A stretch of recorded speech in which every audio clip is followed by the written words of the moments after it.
vidéo pour vous parler de ma pile à lire que je prévois pour le mois de juin.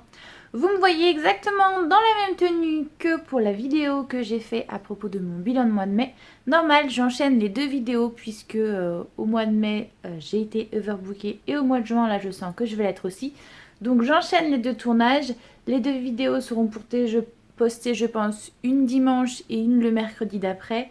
Ou alors le dimanche d'après, on verra selon mon emploi du temps. Mais voilà, du coup j'enchaîne les deux vidéos pour vous parler d'un côté de ce que j'ai lu au mois de mai et de l'autre de ce que je vais lire au mois de juin. Au moment où je tourne la vidéo, nous sommes le 2 juin, nous sommes à un jour de mon anniversaire. Mais surtout, en fait, vu qu'on a déjà commencé le mois de juin, j'ai déjà lu certains ouvrages. Donc je vous les mets dans la palle en sachant que je les ai déjà lus. Ils iront peut-être en update. Je ne sais pas puisque j'ai décidé de prendre en update les lectures qui m'ont le plus marqué. Donc on verra si celles-ci en font partie. Donc on va commencer par Beast Boy Love Raven, si je ne me trompe pas.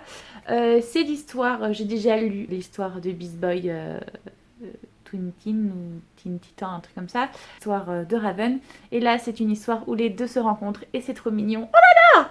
Déjà, j'aime beaucoup le personnage de Raven en temps normal, le personnage de Beast Boy un peu moins, mais quand ils sont tous les deux ensemble, je les trouve littéralement trop choux. Donc j'ai beaucoup aimé, déjà le style graphique en lui-même, j'ai apprécié, et la lecture aussi. Toujours dans ce que j'ai déjà lu, mais que du coup je vous mets dans la palle de juin, c'est les 3 tomes de Au-delà des étoiles. C'est une BD jeunesse qui parle de danse, et en l'occurrence de danse hip-hop. C'est l'histoire de copains d'un quartier, le quartier des étoiles, et ils ont décidé de monter un crew. Et on voit aussi que chaque personnage a sa propre destinée, ses propres problèmes, et du coup on voit comment tout ça se lie les uns aux autres, et c'est hyper intéressant, hyper bien fait. Donc j'ai lu les 3 premiers tomes, je sais pas s'il y aura une suite ou pas, mais en attendant j'ai bien aimé ce que j'en ai lu. Et style graphique aussi, génial. Et finissons les trucs que j'ai déjà lus, c'est Snapdragon. C'est l'histoire d'une jeune fille qui a un style un petit peu particulier et qui n'aime pas forcément les choses que tout le monde aime. Elle aime bien un peu tout ce qui est gore, les films d'horreur et tout.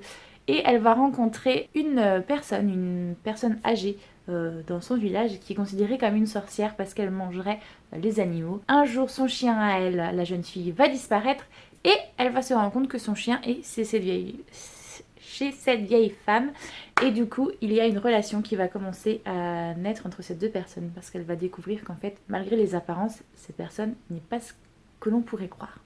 C'est une histoire de jeunesse, d'adolescence, d'identité, de sorcière, de famille, tout ce qu'on aime. Style graphique pas mal, même si c'est pas exactement ce que j'adore. Vous suivez, vous devez du coup l'avoir remarqué, je fais un challenge, enfin j'en fais plusieurs, mais en particulier j'en fais un de la Terre du Milieu de Eloise Michaels.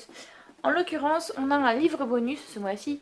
On a plusieurs, mais il y en a un que j'ai décidé de prendre parce que nous l'avions dans la médiathèque. C'est Cinder. C'est une réécriture de contes de Cendrillon. Et ça faisait très longtemps que je le vois tourner et je m'étais dit un jour je le lirai, un jour je le lirai. Là j'ai vu qu'il était en bonus, on a des points en plus si on le lit. Enfin, je vais essayer de le lire parce que le mois de juin va être un mois très chargé, donc je ne sais pas si j'aurai le temps pour des romans. Et toujours dans le même challenge et toujours un peu dans le même style, du coup je souhaite aussi lire Hello Cruella que j'avais déjà mis dans ma palle plusieurs fois et que je remets cette fois-ci parce que dans le challenge la première semaine du mois de juin, on a des bonus si on lit des livres avec la couverture jaune. Je m'en vais le premier week-end de juin à Disneyland Paris pour fêter mon anniversaire avec mon compagnon. Et donc je me disais, franchement, ça serait tellement dans le thème si je lisais ça le week-end où je vais à Disney. Je vais vous parler tout d'abord de BD que j'avais mis de côté au mois de mai, mais que je n'ai pas eu le temps de lire. Du coup, je vais les mettre dans ma palle du mois de juin. On commence avec Lucienne, ou les milliardaires de la Rondière. Ça a l'air d'être une histoire où une vieille femme gagne, je ne sais pas si c'est au loto, au PMU ou quoi que ce soit, mais ça a l'air d'être plutôt drôle, plutôt humoristique. Donc quand je l'ai vu passer à ma médiathèque, je me suis dit, je vais le mettre de côté. Le souci c'est qu'au mois de mai, je n'ai pas eu le temps du coup. Voilà. Celui-ci, vous l'avez déjà vu dans la palle du mois de mai. Je devais le lire, mais pareil, j'ai pas eu le temps. Mais comme je vois qu'il y a du jaune, je vais essayer de le lire dans la première semaine du mois de juin.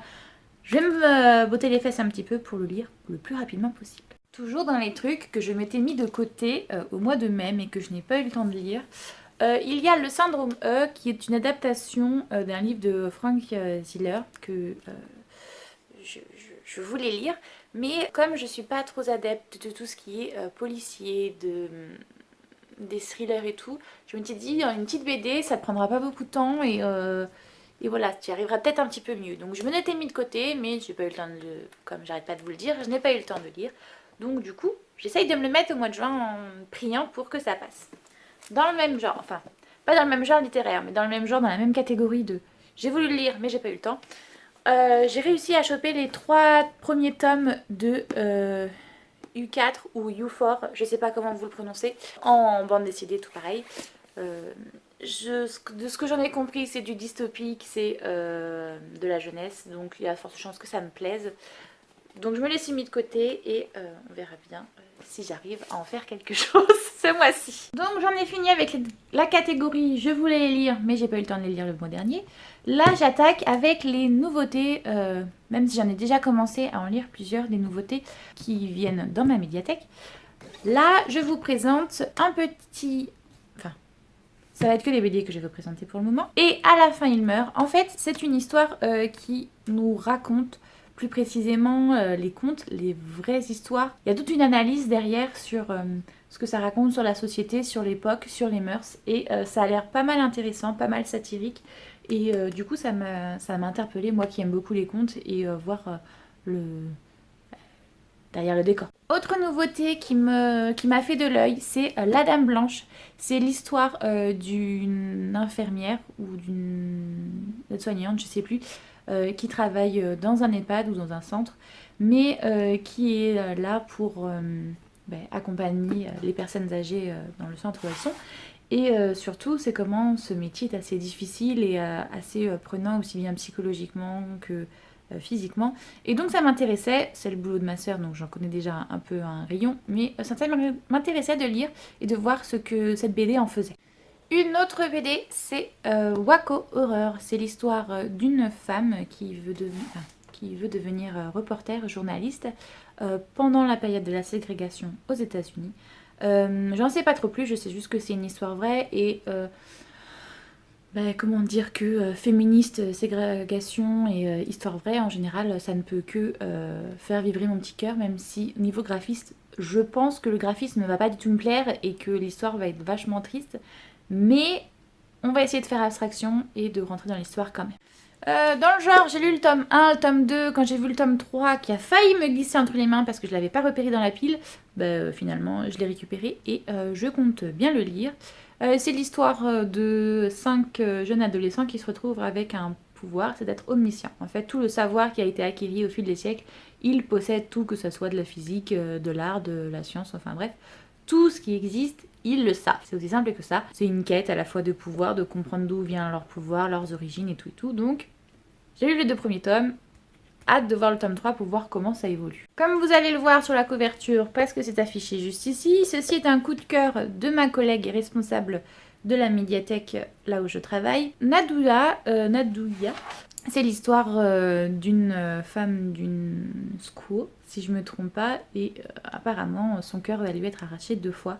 Donc je n'en sais pas trop plus, j'ai pas trop voulu me spoiler, mais visiblement c'est une histoire qui va pas du tout être joyeuse, mais ma collègue a mis un coup de cœur, donc je me suis dit autant que j'essaye de le lire pour voir ce qu'il en est. Comme je fais des challenges de lecture où évidemment il faut lire le plus possible, du coup je me suis aussi pas mal axée le mois dernier et les 2 mois précédents et ce mois-ci va pas y couper. Sur des mangas, je me suis dit que ce serait pas mal d'en lire parce que déjà de 1, ça me ferait une base de culture de manga.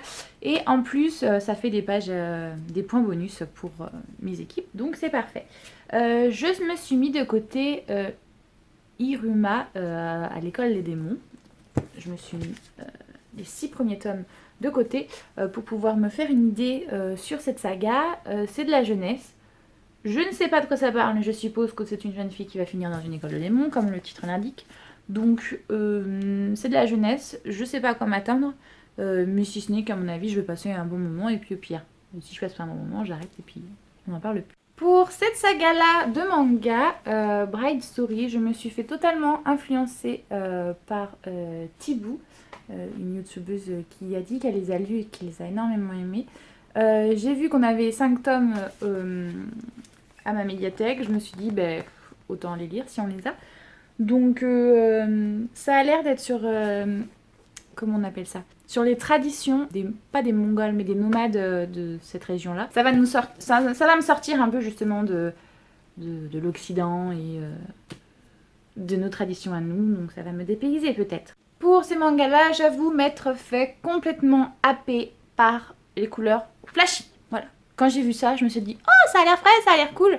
Apparemment, c'est l'histoire d'une petite peste qui se sert beaucoup des réseaux sociaux et qui va être... comment on dit ça, qui va remonter dans le temps, voilà, et qui va arriver dans les années 80 où Instagram, évidemment, n'existe pas et va se retrouver sacrément perturbé. J'ai vu qu'on en avait 2 tomes, je ne sais pas s'il en existe d'autres et qu'on n'a pas continué à les commander. Mais en tout cas, je me suis dit, bon, ça a l'air hyper flashy, hyper punchy, ça pourrait quand même faire du bien en petite lecture doudou, enfin facile quoi. Parce que une fois que j'aurai fini la ségrégation et tout, il me faudra quelque chose d'un peu plus smooth, je pense.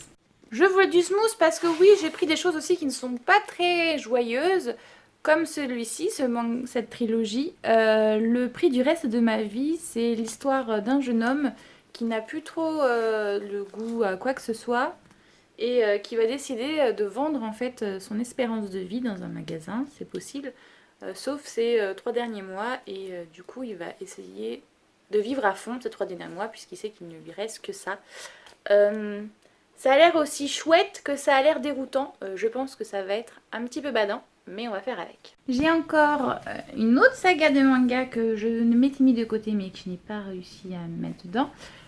Et que ça fait longtemps que j'en entends parler, c'est Une sacrée mamie. Je me suis mis théoriquement les 11 premiers tomes de côté, mais le tome 10, quelqu'un l'a emprunté, et malgré les 4 lances qu'on lui a envoyées pour qu'elle nous ramène parce qu'elle est en retard, elle l'a toujours pas fait. Donc je sais pas si un jour j'arriverai à lire le tome 10, mais bon, au pire je passerai directement au tome 11. Je pense pas que je perdrai grand chose. Donc voilà, ça a l'air d'être l'histoire d'un jeune garçon qui, au lieu d'être élevé par sa mère, a l'air d'être élevé par sa grand-mère, et de la relation qui va se nouer entre ces 2 personnages.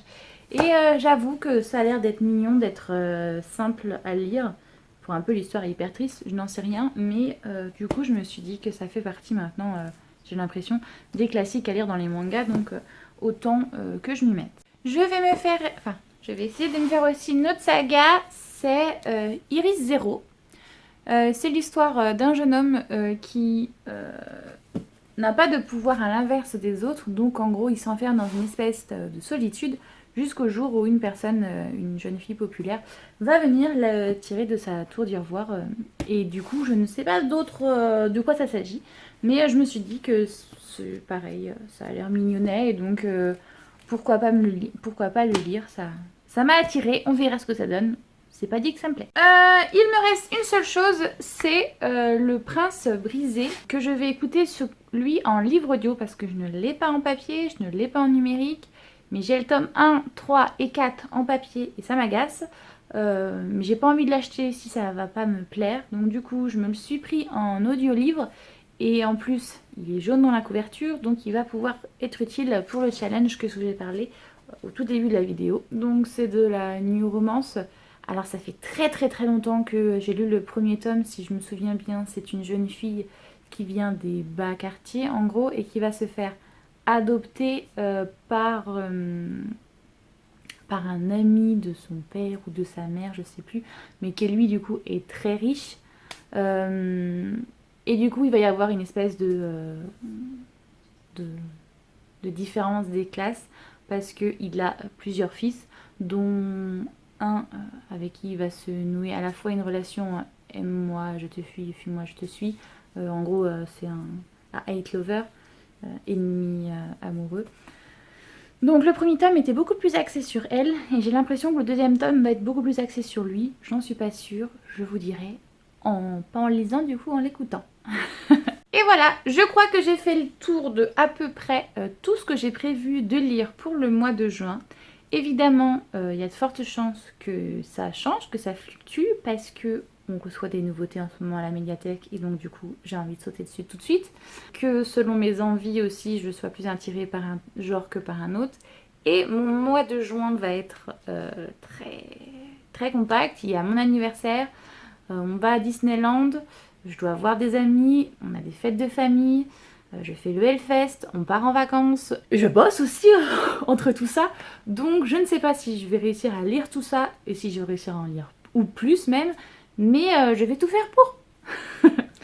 Je vous souhaite de gros bisous. Évidemment, s'il y a des choses qui vous intéressent, vous pouvez en parler en commentaire, je suis là pour ça. Si vous avez aimé la vidéo, likez, et si vous souhaitez en voir d'autres, abonnez-vous pour voir les suivantes. J'espère que vous avez passé un bon moment, je vous fais tout plein de gros bisous.